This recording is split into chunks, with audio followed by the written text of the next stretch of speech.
and welcome to the Paychex Q4 Fiscal Year 21 Earnings Conference Call. All lines have been placed on mute to prevent any background noise. After the speaker's remarks, there will be a question-and-answer session. If you would like to ask a question at that time, please press star one on your touchtone phone. I will now turn the call over to Mr. Martin Mucci, President and CEO. Please go ahead. Thank you. And thank you for joining us for our discussion of the Paychex fourth quarter and fiscal 21 earnings release. Joining me today is Efrain Rivera, our Chief Financial Officer. Hey, this morning before the market opened, we released our financial results for the fourth quarter and full year ended March 31, 2021. You can access our earnings release on our investor relations website, and our Form 10-K will be filed with the SEC before the end of July. This teleconference is being broadcast over the internet and will be archived and available on our website for approximately 90 days. I will start today's call with an update on our business highlights for the fourth quarter. Efrain will review our financial results for both the fourth quarter and the full year and discuss our guidance for the upcoming fiscal 2022, and then we'll open it up for your questions. Before I comment on our results, I just want to take a moment to note that Paychex is celebrating its 50th anniversary this year. We are proud of our 50 years of innovation in support of small and medium-sized businesses, from the payroll services provided to our first client in 1971 to the critical care we gave our clients through the unprecedented pandemic environment over the last 15 months. We are excited to continue to build on this legacy of technology-enabled service that keeps it simple for our clients and gives them the freedom to succeed in their businesses. Fiscal 2021 presented one of the most challenging periods in our history, yet our commitment to servicing our clients with innovative products made it a very successful year. We finished the year reporting positive growth of 1% for both service revenue and adjusted diluted earnings per share in the midst of a pandemic, with almost 15,000 employees working remotely. The results of the past year are a testament to our resilient business model and the hard work and dedication of all of our employees who made sure that our clients were well informed and had the technology, products, and resources needed during this challenging time, many times for the actual survival of our clients' businesses. We achieved record fourth quarter revenue and earnings, and we began to see positive macroeconomic impacts from the economic stimulus and an increase in vaccinations that have allowed businesses to reopen and begin adding employees. This was evident in our check volume trends, our increase in time and attendance activity, and strong sequential growth in both PEO and ASO worksite employees. We ended the year with 4% growth in our payroll client base, the highest organic growth rate we have seen in a number of years. This was driven by both solid sales performance and a record level of client retention of approximately 85% of our beginning client base. We also grew total worksite employees 18% to 1.7 million. We achieved growth in total sales revenue for the year, quite an accomplishment given the impact of the pandemic on the business environment and with all of our sales teams selling virtually. Throughout fiscal 2021, we have seen strength in our virtual sales, retirement services, and HR solutions, all of which experienced double-digit growth for the year. This growth was fueled by a record high fourth quarter in new sales revenue. These positive results, coupled with signs of continuing momentum in sales lead generation and nurturing campaigns, leaves us well positioned for a strong sales year in fiscal 22. Our unique combination of innovative products and service are designed to meet the evolving needs of employers and their employees.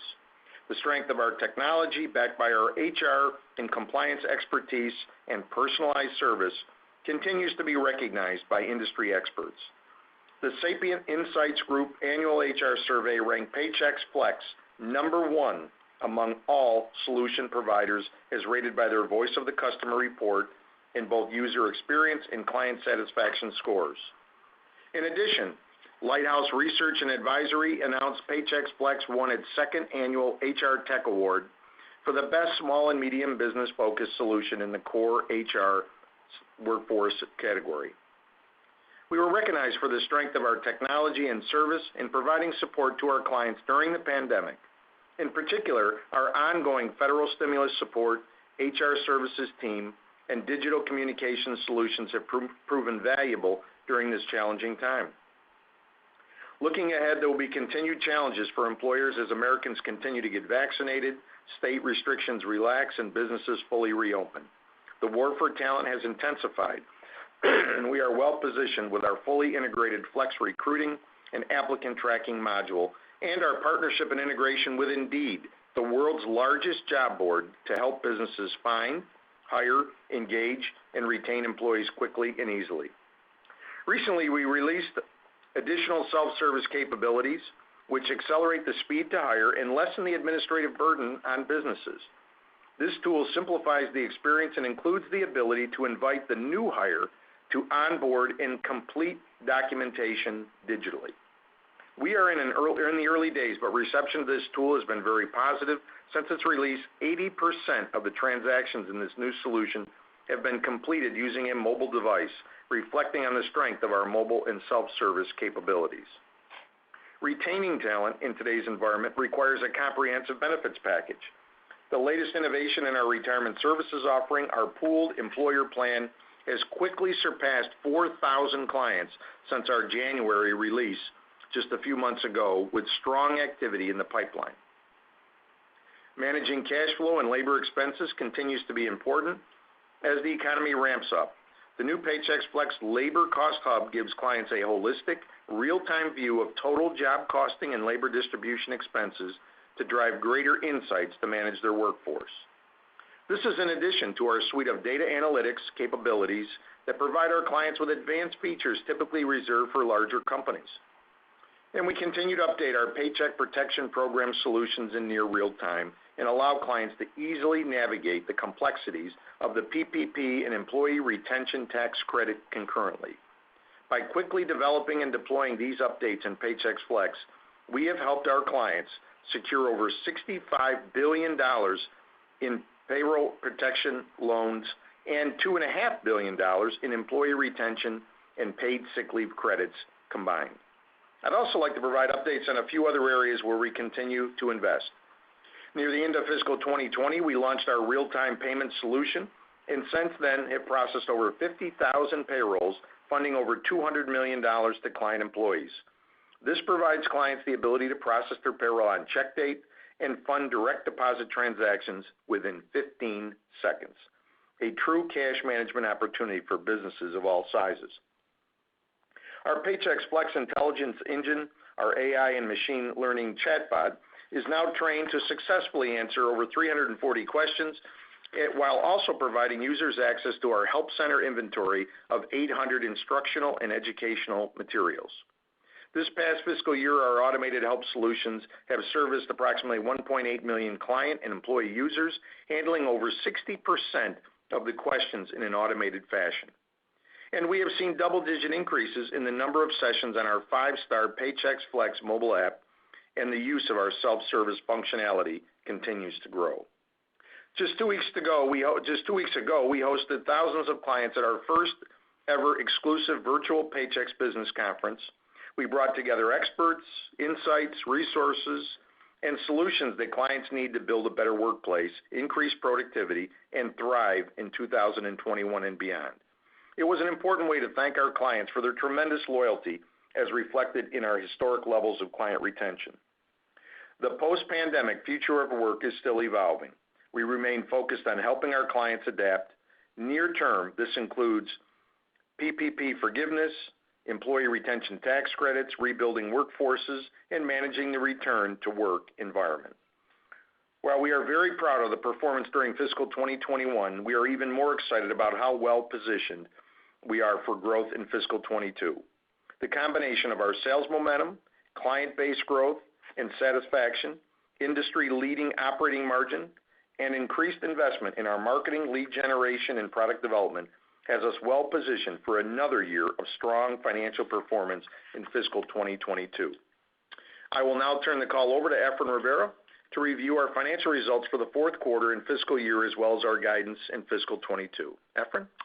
Thanks, Marty. Thanks to everyone who's on the call. I'd like to remind you that today's conference call will contain forward-looking statements that refer to future events and therefore involve risks. Please refer to our earnings release that has all of the disclosure on these issues. In addition, I'll periodically refer to some non-GAAP measures such as adjusted operating income, adjusted EBITDA, adjusted net income, and adjusted diluted earnings per share. Please again refer to our press release for more information on these measures. Let me start by providing some of the key points for the quarter. I'll then follow up greater detail in certain areas, and I'll discuss our full year fiscal 2021 results. For the fourth quarter, it was strong. What can you say? Total revenue increased 12% to $1 billion, and service revenue increased 14% to $1 billion, as we benefited from improved employment levels and higher client counts across all of our solutions. Growth rates were bolstered by an easier compared to the prior year fourth quarter that was significantly impacted by the pandemic. And remember, last year we had a fairly strong quarter in terms of interest on funds held for clients. We were battling that headwind and delivered the results that you see. Within service revenue, management solutions revenue increased 14% to $756 million, and PEO and insurance solutions revenue increased 13% to $258 million. Interest on funds held, as I just mentioned, decreased 43%, as the lower average interest rates and realized gains were partially offset by higher average investment balances. Expenses increased 10% to $675 million. The growth in expenses was driven by higher performance-based comp, which compared to a prior year quarter that reflected a sharp decline due to the pandemic and higher PEO direct insurance costs. Operating income increased 18% to $354 million with an operating margin of 34.4%, a 160 basis point improvement from the prior year fourth quarter. Our effective income tax rate was 24% for the fourth quarter compared to 24.3% for the same period last year. Both periods reflect net discrete tax benefits related to stock-based comp payments that occur with the exercise of stock option awards, and we do call those out. Adjusted net income and adjusted diluted earnings per share both increased 18% for the fourth quarter to $261 million and 72 cents per share, respectively. Let me touch quickly on full year results. Service revenue, as Marty indicated, increased 1% to $4 billion. Management solutions revenue increased 2%, and PEO and insurance solutions revenue declined 2%. Interest on funds declined 32% to $59 million due to lower average interest rates and realized gains, and total revenue was flat year over year at $4.1 billion. Operating income was flat year over year at $1.5 billion. Adjusted operating income increased 2% to $1.5 billion with a margin of 36.8%, an expansion of 70 basis points compared to the prior year. Adjusted operating margin excludes one-time costs of $32 million related to the acceleration of cost savings initiatives, including the long-term strategy to reduce our geographic footprint and headcount optimization, the majority of which was recognized during the first quarter, I should say, as you know. Adjusted diluted earnings per share increased 1% to $3.04. Turning to our investment portfolio, our primary goal, as you know, is to protect principal and optimize liquidity.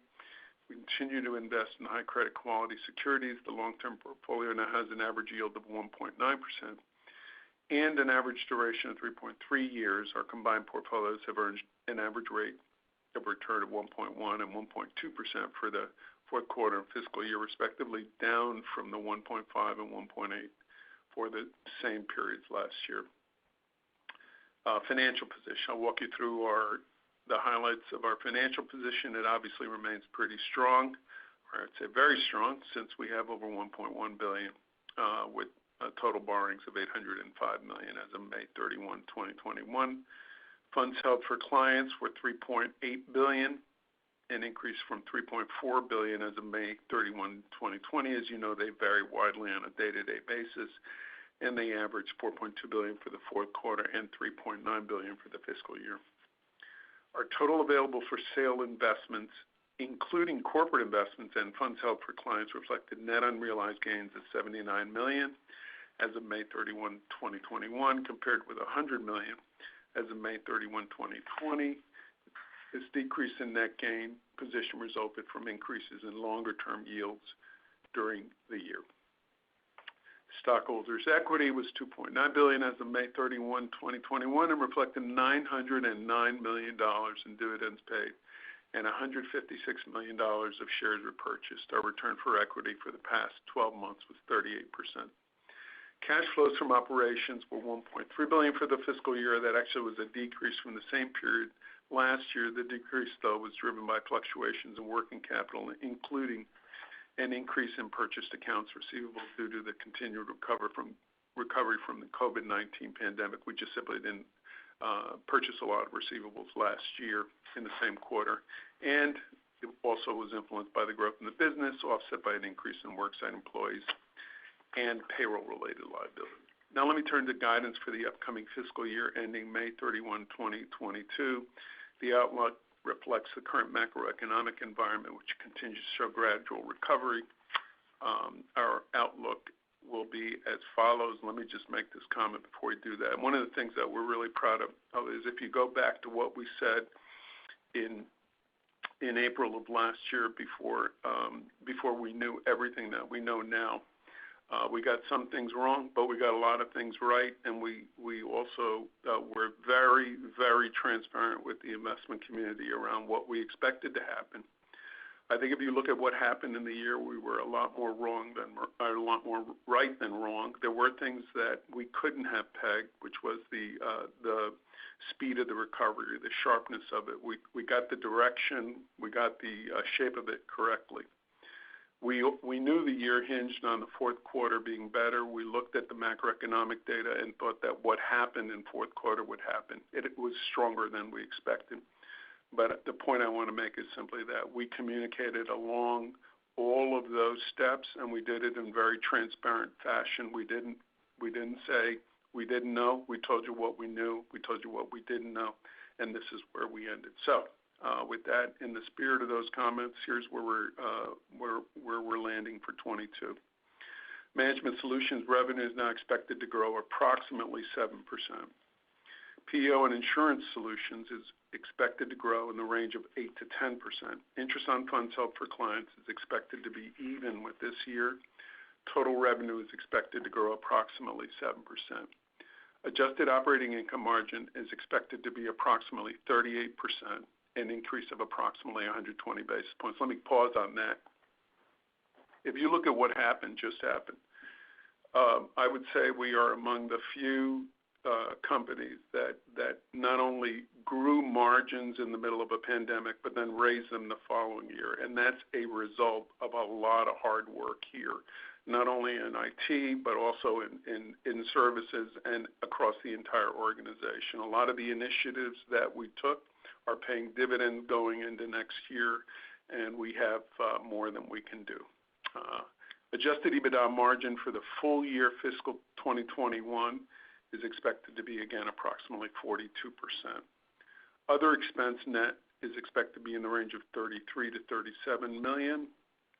The effective income tax rate is expected to be in the range of 24 to 25%. And adjusted diluted earnings per share is expected to grow in the range of 10 to 12%. We will have some benefit from stock comp exercises. We don't know what that is, so we don't bake it into the guidance.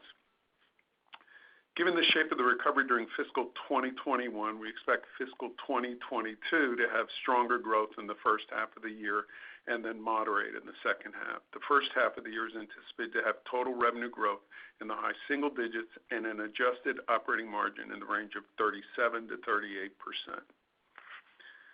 To give you some more color on expectations for the first quarter, we anticipate strong year-over-year growth as the fiscal 2021 first quarter was significantly impacted by the pandemic. We currently anticipate total revenue growth will be in the low double digits. I'd say it's probably in the 11 to 13% range, but certainly low double digits. Adjusted operating margin is expected to be approximately 38%. Of course, all of this is subject to our current assumptions, which are subject to change, and we'll update you again on the first quarter call. And then just final comment as we wrap up the prepared remarks, I'd just say this, that when the pandemic started, I fielded a lot of calls from investors and analysts about how we would fare in the pandemic. I think this quarter shows how we fared in the pandemic. We are a very, very resilient business, and even during a downturn that no one expected, we did some things that were pretty extraordinary. We take pride in that. That was the work of every single employee in Paychex, from sales to ops to IT, etc. And you know what? As Marty said, we think the best is yet to come. So with that, I'll turn it back to Marty. Great. Thank you, Efren. Operator, we'll now open it up for questions, comments. At this time, if you would like to ask an audio question, please press star one on your touchtone phones. Once again, that is star one to ask an audio question.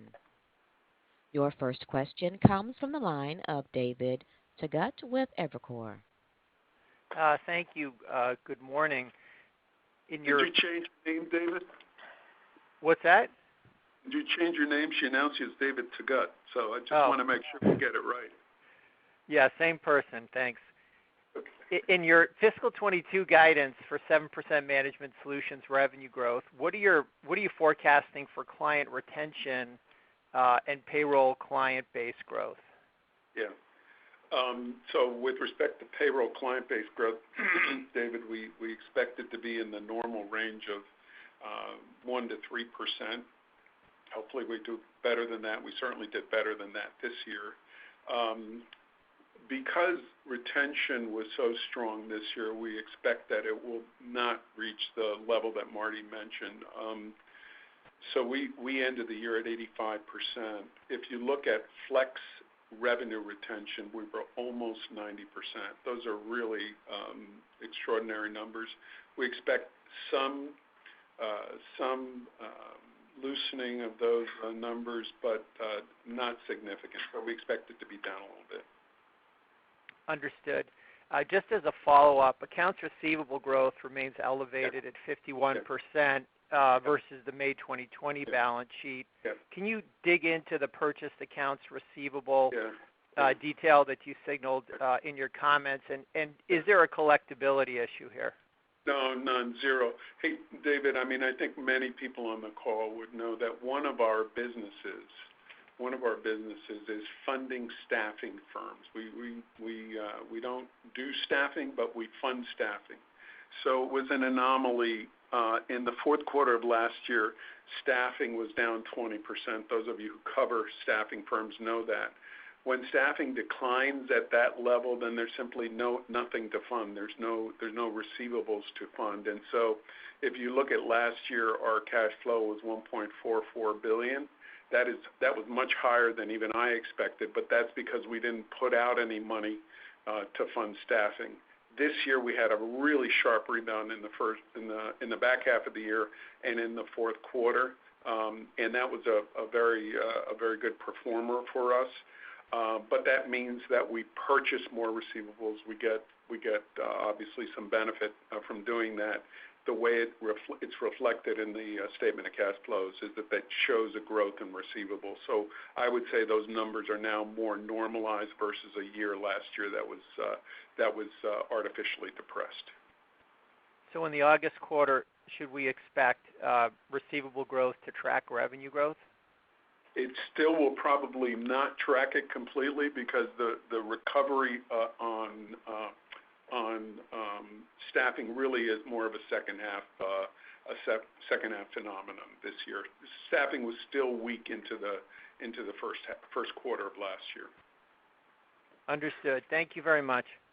Okay, thanks. Your next question comes from the line of Ramsey El-Assal with Barclays. Hi, gentlemen. Thanks for taking my question today. I wanted to ask about the fiscal 22 margin guidance, which came in really nicely above our model. Efren, I know you mentioned that it was due to some initiatives that you guys had laid in, and it was kind of a group effort. But could you give us a little more color on what those initiatives might be? What are the primary drivers of that outperformance? Yeah. So I'd say the first thing, Ramsey, is that when we took the charge last year, we knew that it would produce, or we believed and modeled that it would produce a certain return, and it produced that return and probably a little bit more. So kudos to the team that did that. I think that we continue to evaluate what the right footprint is. There's no additional charges contemplated, but as we examine that footprint, we're looking for ways to become more efficient. That's number one. Number two, one of the things that a pandemic produces is it produces a keen focus on every single line of expense in the P&L. And I would say that for a company like ours that is built on the idea that we have to operate very efficiently, we looked at it and said not every single dollar of cost that was in the model pre-pandemic needs to be in the model post-pandemic. And so we thought we could comfortably manage with a slightly different level of expenses. And so the expense growth did not match the revenue growth. So the third thing is a sharp rebound in revenue then produces the ability to leverage further than you would if those costs came in or you didn't have that level of revenue growth. I would say this, I get the question many times, what's the theoretical max for how our margins can grow? The short answer is that we don't have an answer on that, but obviously there is a theoretical max. But the point is that increasingly we look for more and more operating efficiencies as our systems get better and better, and they have gotten better and better, and our operating model has gotten more and more efficient. So it's really a combination of all of those. It's sustainable, and all of those things are influencing that number. Okay. That's terrific and interesting. Also, I wanted to follow up on David's prior question on revenue retention. It's been impressive this year, obviously impressive in the quarter. And I think you also mentioned there was a bunch of drivers there, whether it's product, service levels, blocking and tackling, et cetera. But can you also call out a couple of things there that have really made the difference? And then maybe also just tack on there, has the PPP, your servicing in terms of the PPP loans made a difference there? Are your clients sort of locked in a little more now because they have to unwind all that process? Or is that big enough to move the needle in your business? I think, Ramsey, that it has definitely helped. I think, clients learned that there was a great value, more value than they maybe have thought in having us and the expertise that we have with compliance and so forth. The ability to be able to provide them access to those PPP loans the day they were available and giving them a pre-populated kind of an application that they could file for the loan, a pre-populated application that was signature ready for the forgiveness, the ability that we, linked with 3 fintech providers to help them facilitate loans, and when they couldn't get the interest from the banks, was really very helpful, and I think that has contributed a lot. They're at a stage now where they're still finding that with the employee retention tax credit, we're doing a tremendous service to them by helping them understand that there even is an employee retention tax credit and how big that can be to support them from a cash flow perspective. So I think all of those things, in addition to the strength of the product and the service already, has really contributed to people saying, hey, I'm not going to leave to save 10% or a free month of service when I see the benefits that the Paychex and the team have provided me. The other thing that just to build on that, kind of add some numbers to that. Marty mentioned it earlier in his comments.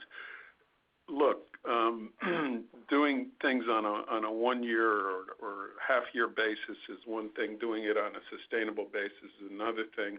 I would say one other thing that we're very, very proud of is that through the pandemic, when there was an unprecedented level of demand on our service providers, we met that need, and our Net Promoter Scores hit their highest levels ever in the company. So when you look at all of those things, that really plays into the retention number. Of course, the economy has something to do with it, but I think the combination of that leads us to believe that this is a sustainable trend going forward. Great. Thank you so much. Okay. Your next question comes from the line of Jason Kupferberg with Bank of America. Hey guys, good morning. Thanks for taking the questions here.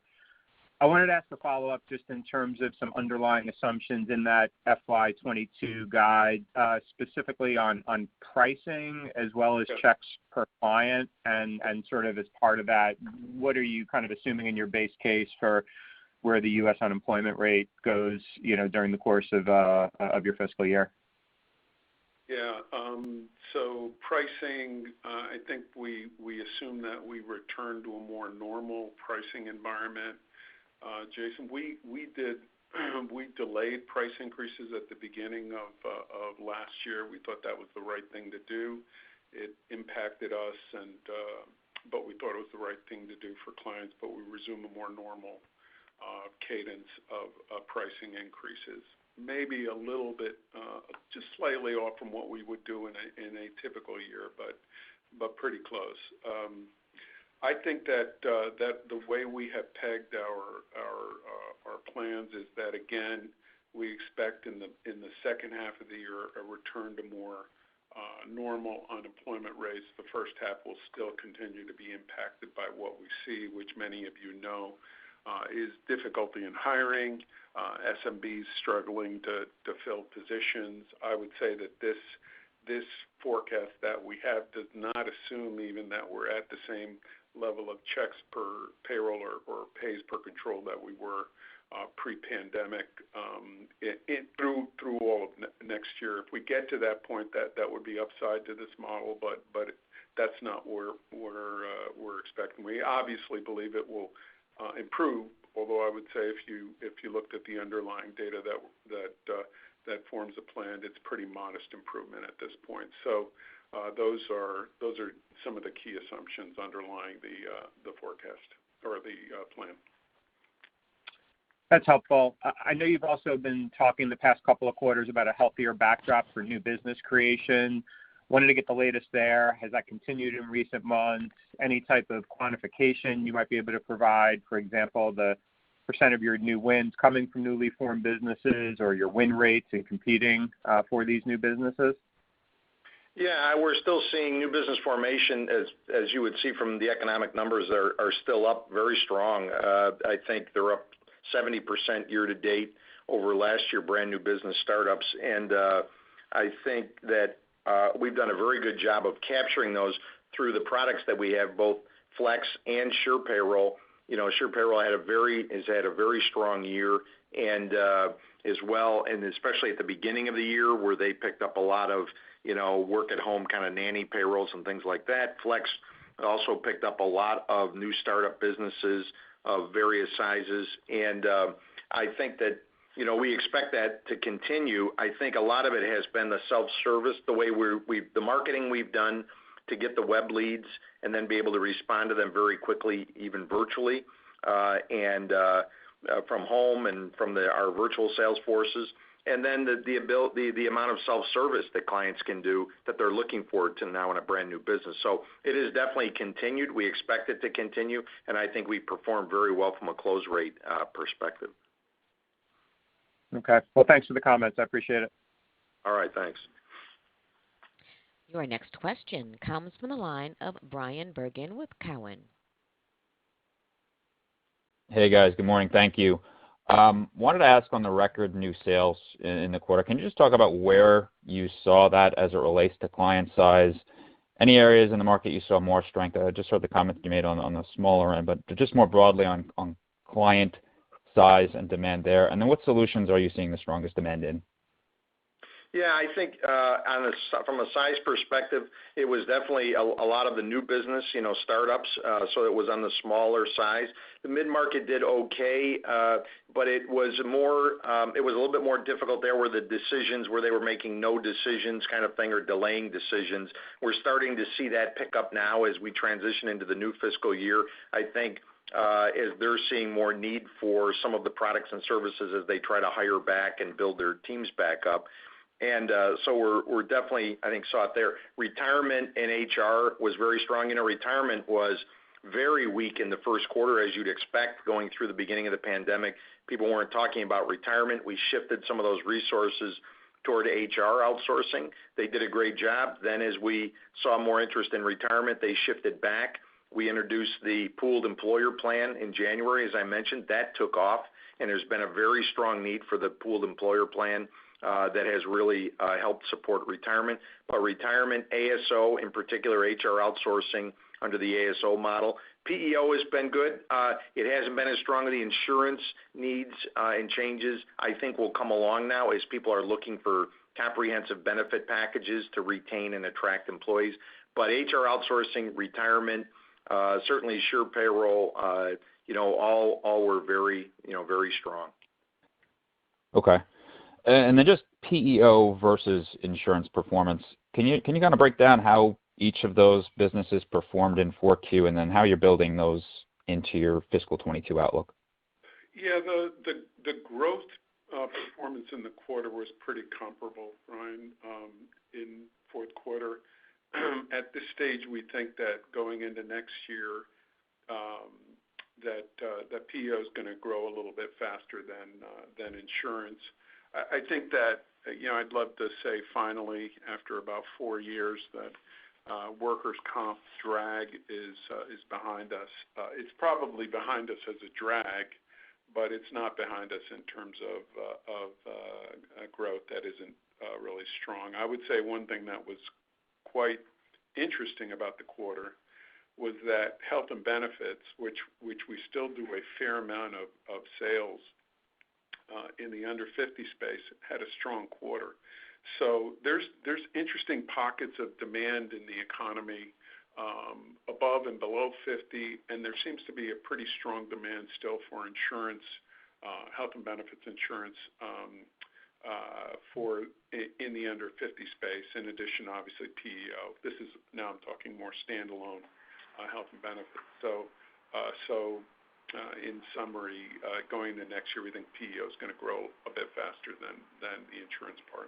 I think, Brian, the only one I left out was time and attendance. We've had tremendous consistent growth in time and attendance, and I think, the ability for the technology that we've continued to innovate there, from regular time clocks to retina scan time clocks to punching in on your mobile phone or your watch, has really driven a lot of support there. Time and attendance has got a lot of demand that continues to grow at a double-digit space penetration into our base and new clients. I think a lot of it being that there's going to be a lot more part-time employees. You've got flexible work schedules. Time and attendance is really critical, so we're seeing a lot of strength there as well. Okay, understood. Thank you for all the color. Thank you. Your next question comes from the line of Brian Keane with Deutsche Bank. Hi, guys. Good morning. Wanted to ask about digital sales. Do you think the market's changed more permanently now, and the go-to-market strategy changes for everybody now that people have realized some of the efficiencies there? And just thinking about the cost structure for you guys as a result of that. Yeah, I think it has. I mean, I just think it's one of those things that people have gotten, clients, prospects have gotten more used to. We were already in, virtual sales and lead generation and nurturing programs particularly over the last few years, and that has continued to grow for us, as well as Flex and Sure Payroll. And there's a lot more self-service now capabilities that we've introduced as well. So not only can you research, demo, and decide to buy the product, you can do a lot more of it self-service, not only through buying the product, depending on your size, but then a salesperson can jump in and help you anywhere along the way, and people want to do things more themselves. Then, as I think I've mentioned in my earlier comments, that we're introducing more self-service to where once you onboard a new employee, they can do their own self-service setup and everything. And this is helping a lot of clients. They're used to doing things online. They're used to doing it on a mobile phone. And of course, we've been developing all of our products mobile-first design so that it's built for the mobile phone, years ago, and that has continued to pay off. A lot of the investments we made in self-service and in technology over the last few years really paid off during the pandemic from a standpoint of clients being able to go online and buy and self-serve and set up, and our self-service has picked up dramatically. For existing clients, for example, an employee, changing their own direct deposit bank account, changing their address. Over 80% of those last year were done by the client or the employee now, self-service, most of them on our mobile app. So things have changed, and then they sped up during the pandemic, and I think they'll continue to do that. Yeah, Brian, the other thing I'd add is, our marketing group has really done a great job in terms of identifying sources of leads and optimizing our models so that our dollars are really efficiently spent on the web. But the point you make is a very good one. I think that we've evolved into a world where there is much more digital sales, digital capability, and when you're in front of the client, it frequently is going to be in a hybrid model. It was interesting to hear some of our top salespeople, basically some of the really high dollar producers, talk about how they were able to pivot in hybrid fashion to sell when they hadn't done it before, and I think that it's the wave of the future. The positive on that, I would say, is that obviously we can get more efficient in terms of our dollars spent, but there's an offset to that because you have to spend more on digital marketing. There's no way to avoid it. One of the things that we're very, very proud of this year is if you look at us, look at what we did from the beginning of the pandemic. We did our first TV advertising. We increased our marketing spend. We didn't decrease it this year. So, but that's going to be more of a permanent feature of the way the business operates. Got it. That's really helpful. And then just as a quick follow-up, Efrain, when I think about the cadence of service revenue, you talked about the high watermark being in the first quarter. Just trying to think about the model. So the second and third quarter look more equal, and then the tougher comp in Q4, that'll be probably the lowest growth rate. I just want to make sure we get the models right. I would say directionally you're correct, Brian. Now, I just want to caution one thing, which is 22 will be another year where at every quarter we'll call out what we're seeing. I mentioned earlier, and it's not a throwaway statement that, and I think Jason asked earlier, what are your assumptions about unemployment? That's going to play into what happens. So we still from a pays per control perspective are down from where we were pre-pandemic, and we're not expecting a complete recovery. The question is how quickly that occurs as we go through the year. That'll be something we need to see, but I'd say directionally you're correct. Great. Thanks for taking the questions. Okay. Your next question comes from the line of Eugene Simuni with MoffettNathanson. Hi, Eugene. Good morning. Good morning. Thank you for taking my question. So first, I wanted to come back for a second to PEO outlook, zero in on that quickly. So great bounce back this quarter, 13% growth. Yep. It would sound like going forward there's significant tailwinds continuing from T&E recovery, which I know PEO is very exposed to, general secular demand, which you keep highlighting for the outsourced products, and your frankly general strength in PEO, we think. Your outlook is for 8 to 10% growth, so a bit of a deceleration from 13%. Can you maybe talk through some of the puts and takes that went into that outlook and kind of what makes you perhaps a bit conservative? That's a good question, Eugene. I'm chuckling a little bit.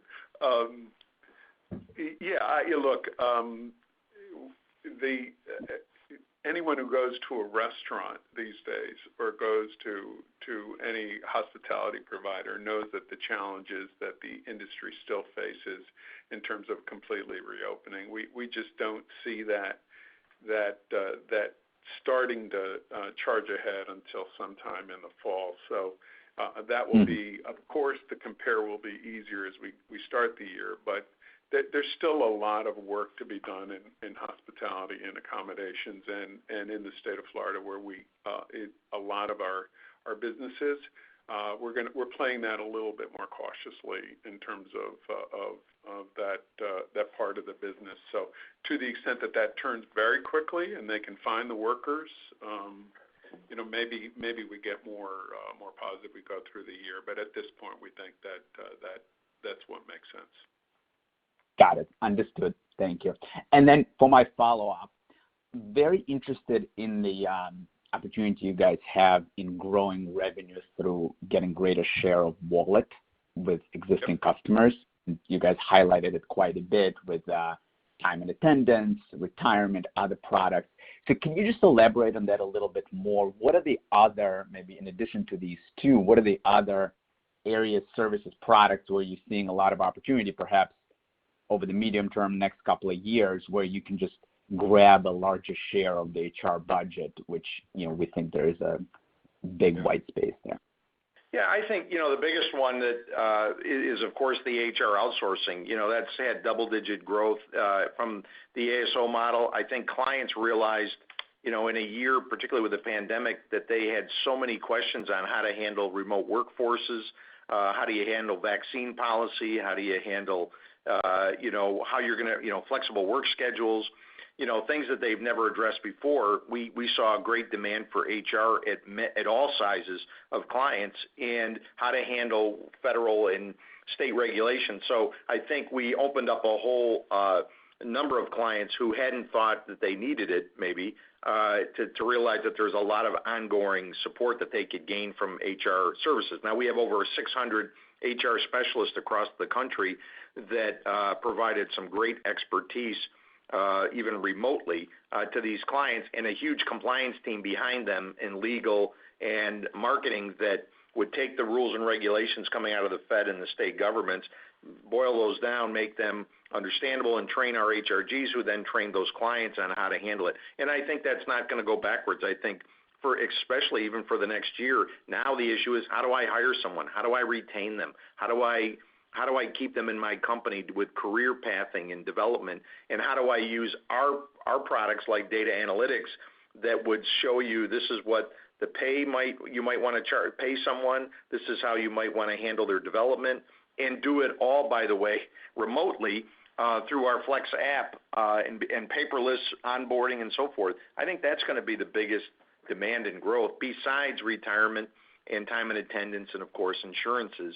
And even beyond that, of course, there's merchant services that we sell through partnerships. There's going to be pay on demand options that we already offer that will continue to grow. All of those things. There's a tremendous, once they see the value that we have that we can provide them, I think there's tremendous upside in the penetration.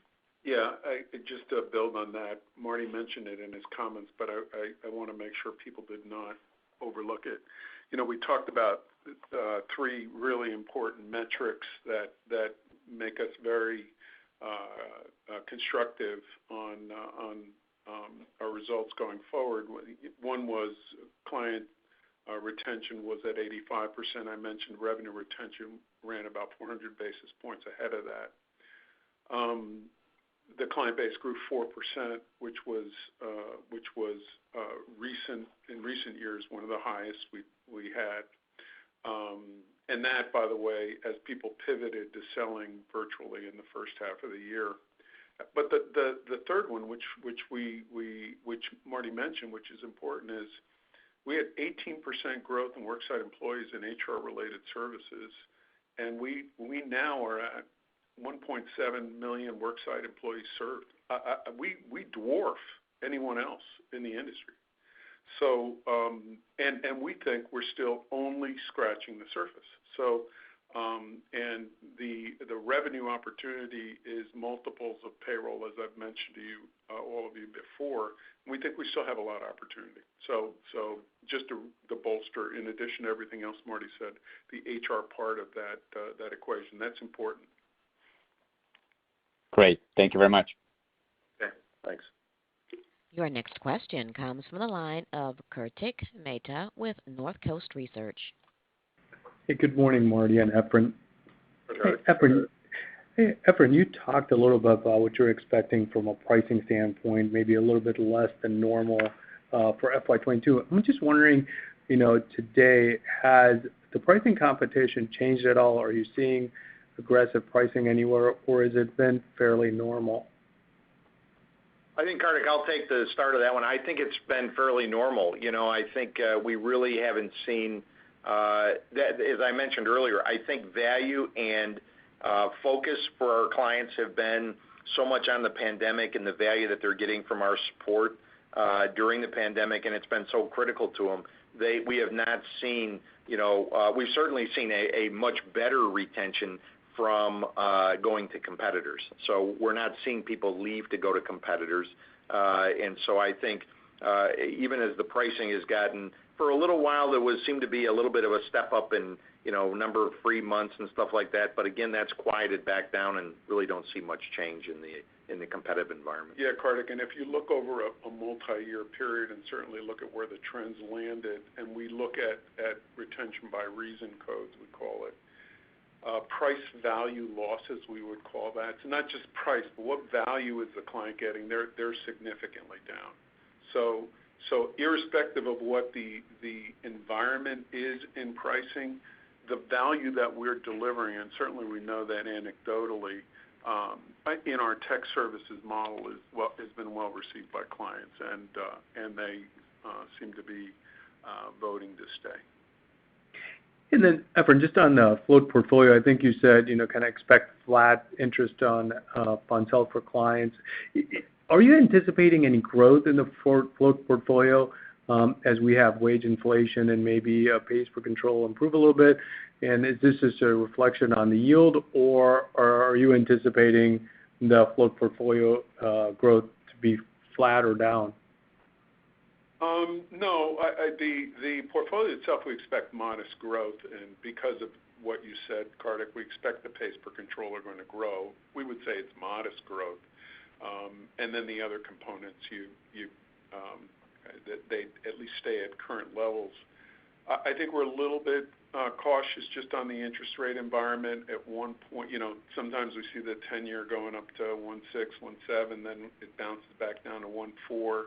So I think we're a little bit cautious about getting more aggressive either on positioning or on calling out a higher increase in the float portfolio. But that we expect increases in the underlying funds and modest improvement from where we are, but we're not ready to get aggressive in terms of positioning the portfolio or our assumptions on interest rates.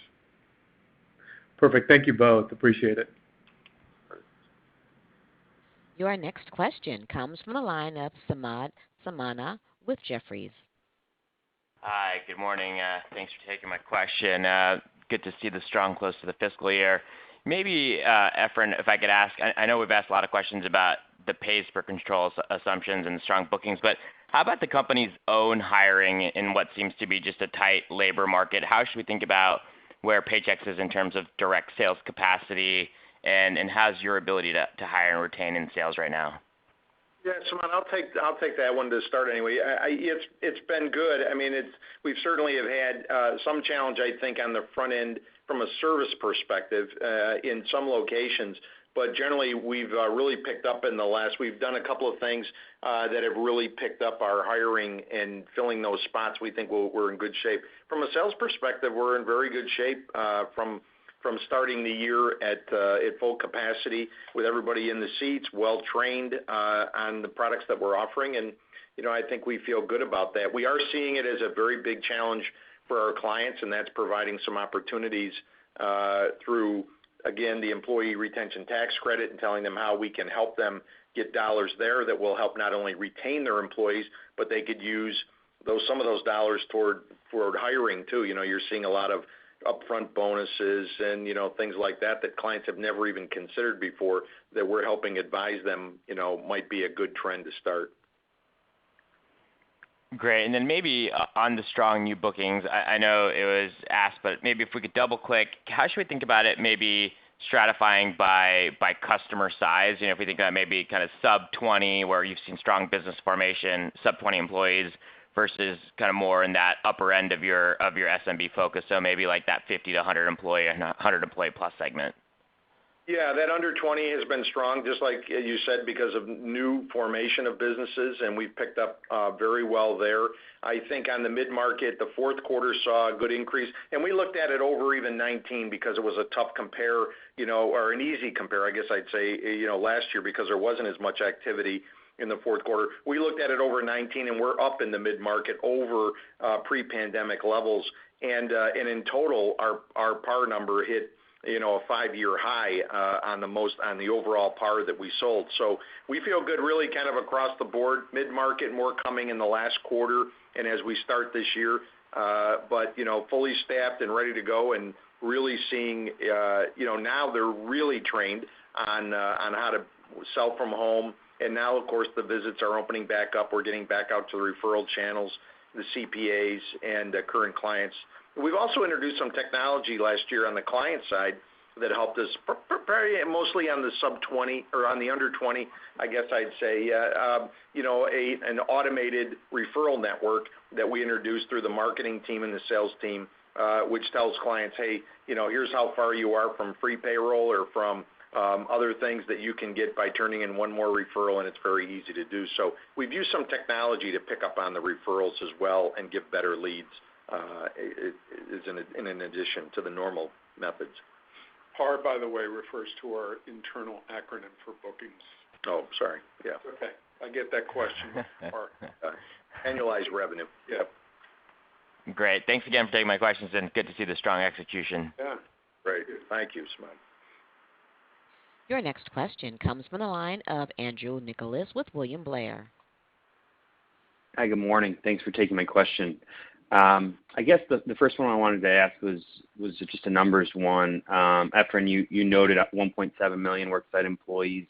We've talked about kind of 18% year-over-year growth in that metric in the fourth quarter. I'm just wondering if we could drill into kind of those same metrics on PEO specifically. Do you have kind of a ballpark WSE number there and maybe the magnitude of growth on that metric year over year in the fourth quarter? Yeah, so we combine both, and the reason we did, we're not splitting it out, Andrew, is that from our perspective, when we go in front of a client, if they want to pivot to an ASO model, it's ASO, that gives us comparable revenue, not quite as much as PEO, depending on whether they take insurance, as you know, or they don't.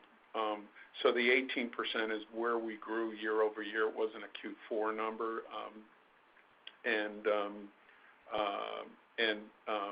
the combination of both were very strong in the year.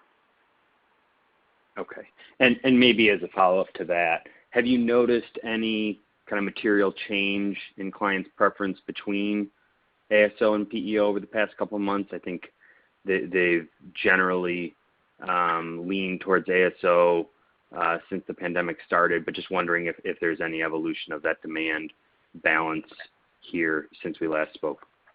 Yeah, Andrew, I think the PEO side we saw coming on stronger toward the end of the year. I think again, the big challenge out there now for businesses is hiring and retaining employees, and a benefits package and a very solid benefits package and easy to enroll is going to become part of all of that package that you're trying to get to attract employees and keep them. So we do see insurance picking up some. Now we can provide insurance through the agency directly or through the PEO, but and you're also seeing Texas and Florida picking up speed as well as you'd expect since they've been pretty open.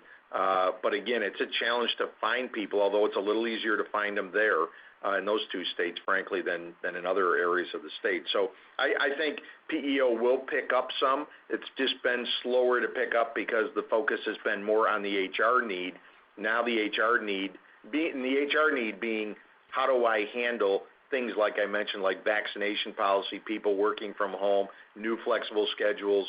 Now it's shifting to not only that, but also how do I hire and retain in a really tough market to find people. And I think one of those things is going to be benefits and insurance. Great. Thanks to you both. Okay, thank you. Your next question comes from the line of Jeff Silber with BMO Capital Markets. That's close enough. It's Jeff Silber. Good morning. Good. Yep.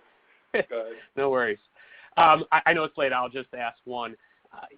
Marty, you had talked a little bit about the challenges that you're seeing in terms of your own internal hiring on the service side, and then throughout the comments, we've talked about some of the challenges that your own clients are seeing.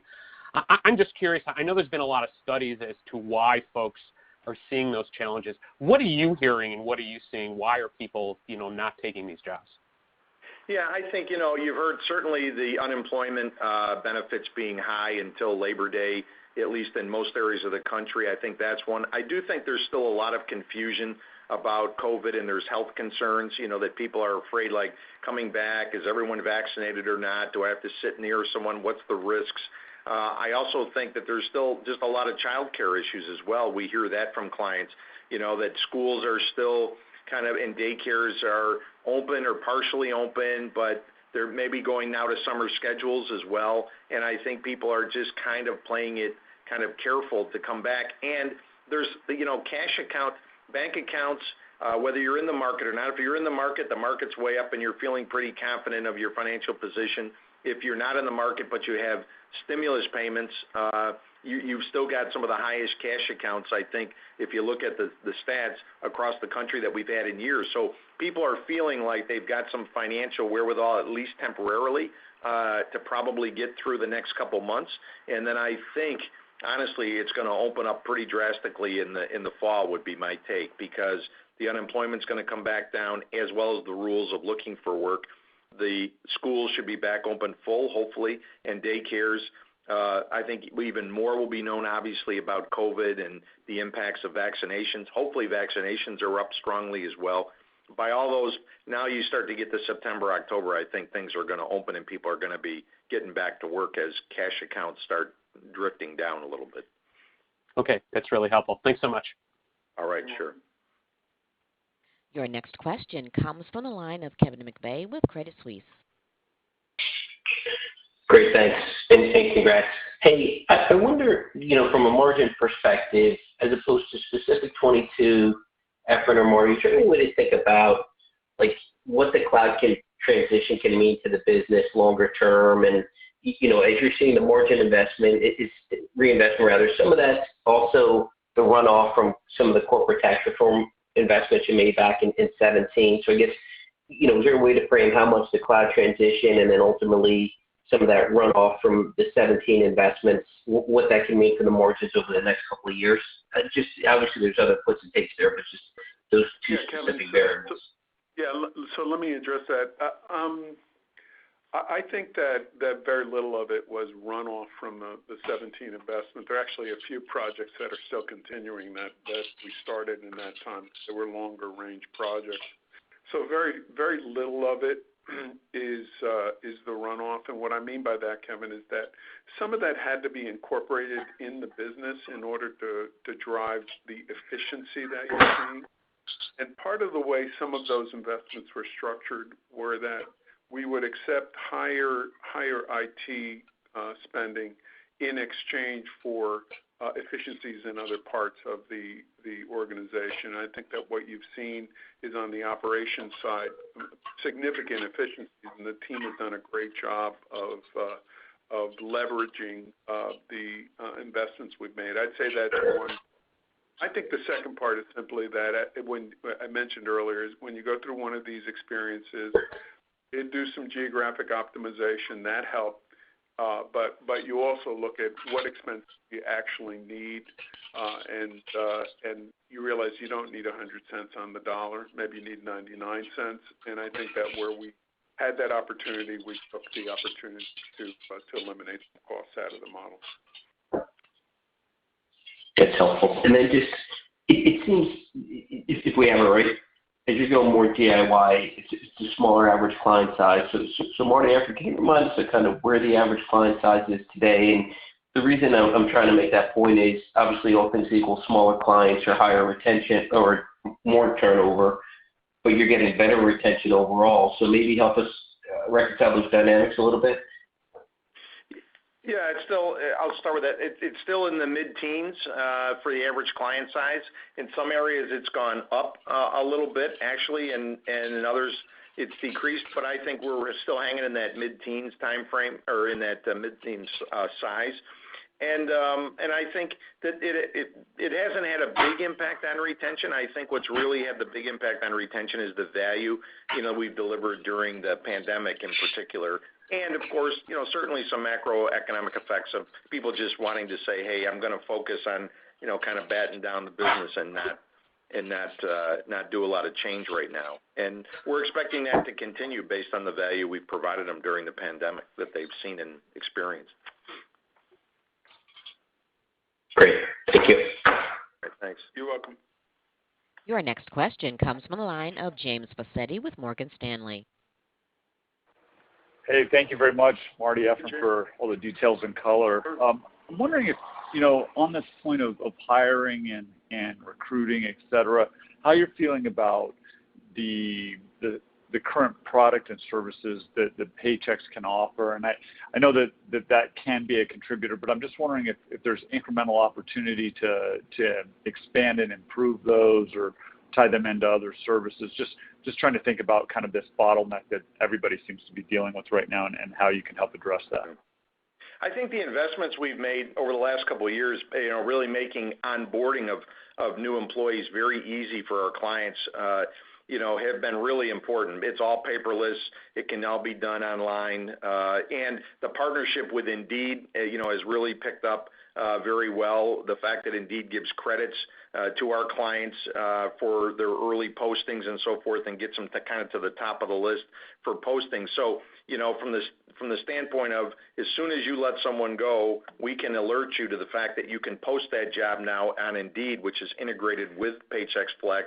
Indeed will post that job. If someone, as candidates apply for that job, you can now see all that through Flex. You can do video interviews. You can onboard that employee and all of their information that, frankly, they can self-set up by themselves, the person that's applying for the job. And all of that can be done and then approved and set up and run a payroll and all of their other HR products from us, all paperless without ever anyone touching anything.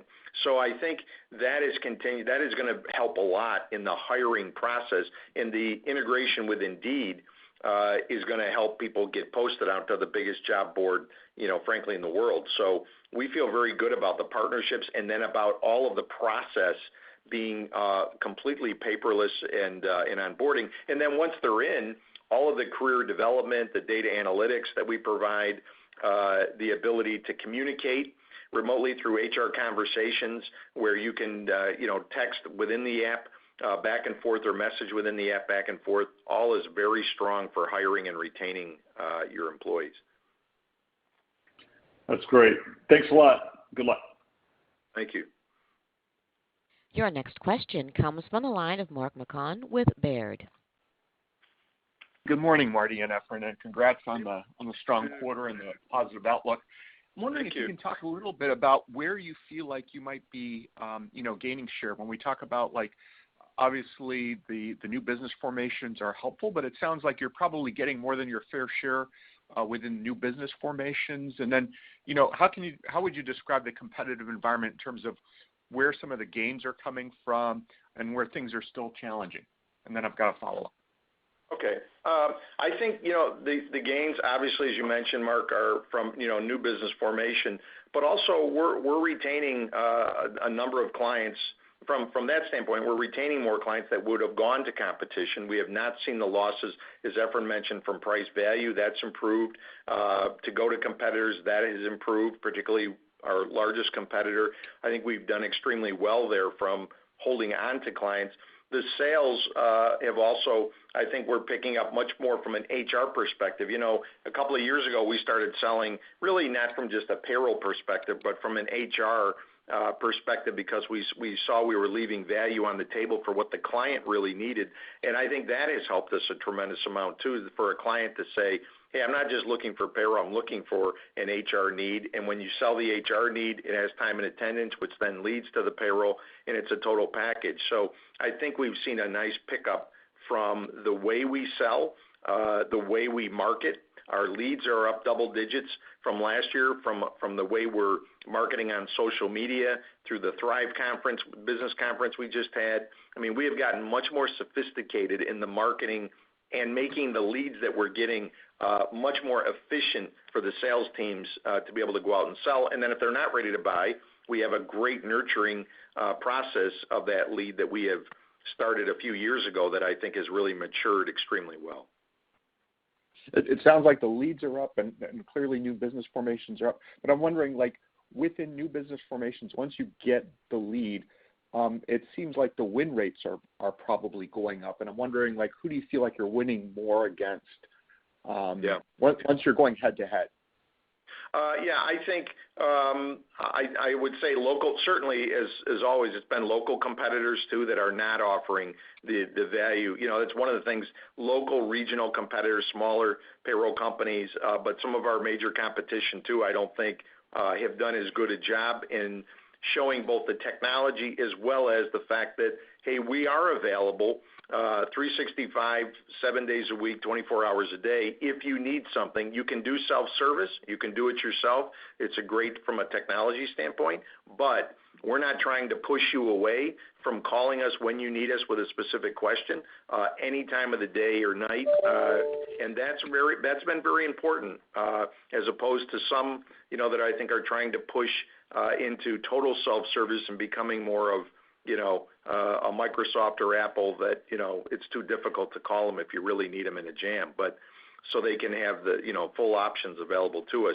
So I think we're winning against local competitors. We're also winning against our major competitor through the breadth of products we're offering and the value. And the client referrals have been very strong, particularly in the existing clients that we've helped through some of the pandemic and coming in. Right. And then that segues into just, you know, what the incremental efforts are going to be like over the course of this coming year. Can you talk a little bit about what you would anticipate in terms of sales force additions and also, you know, marketing spend, both in traditional as well as digital? Seems like all of the competitors, you know, are picking up, you know, their media presence. So I'm just wondering how you're thinking about that, particularly in context of the really nice operating margin expansion guidance that you're giving. Yeah, I think, as Efrain said, I think we've done a good job in some of the things we did, particularly in some of the facilities, you know, initiatives and so forth to reduce costs that allowed us to not only gain the margins, but keep the investment in marketing going. Certainly we've done, as Efrain mentioned, some brand work this year, a lot of pickup in the social media from that standpoint. We found, I think, very effective ways to spend our dollars in social and in SEM and SEO to be able to get a lot more attention and again to get more productive leads that are more efficient for our sales team as opposed to just a widespread, you know, any warm lead that comes in. These are much more efficient from that standpoint. Sales growth, I think, would be pretty normal from a sales team perspective, and the good news is that we're pretty much fully staffed, pretty close to being fully staffed and ready to go. You know, as we begin this fiscal year, we're seeing a good start, you know, to the year that came right out of the fourth quarter. Great. And then last question, obviously you've got a really strong balance sheet. You're going to throw off a lot of free cash flow. How should we think about capital allocation? Any areas of interest from an M&A perspective or, you know, return? Obviously you've got just a stellar track record in terms of returning cash to shareholders, but just thinking about the balance between the two and also CapEx.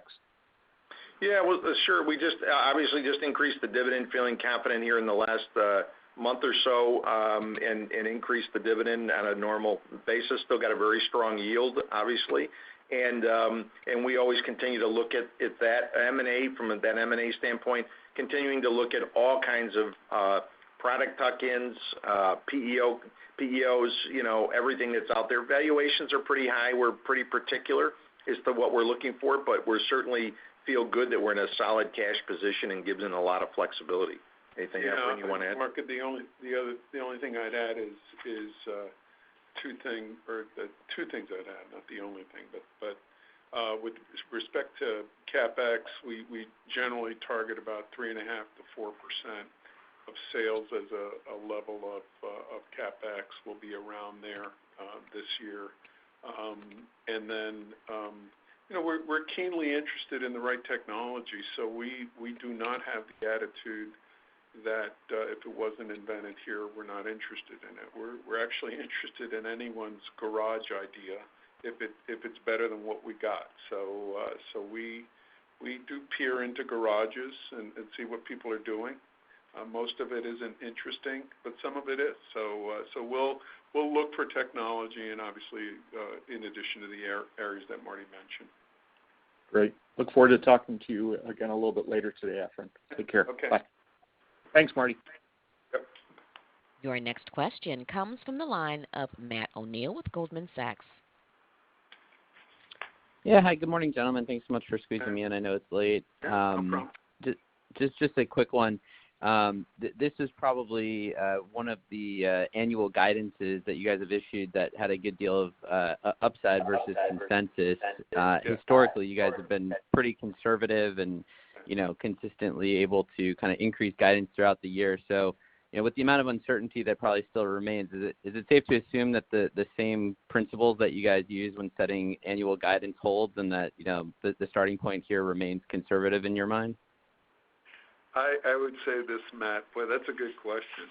I like how euphemistically you said that. There's an element of conservatism in our guidance. I mean, look, the good thing about having been here 10 years and the bad thing about having been here 10 years is the same thing. Everyone knows my MO. So we'll issue guidance that we hope we can do a bit better than, but we also want to make sure that when an investor makes a decision about whether they want to hold Paychex versus something else, they know what they can expect. And I think over the last decade, that's exactly what we've delivered. Yep. Understood. Thanks so much. Okay. Thanks, Matt. Your next question comes from the line of Tien-Tsin Huang with J.P. Morgan.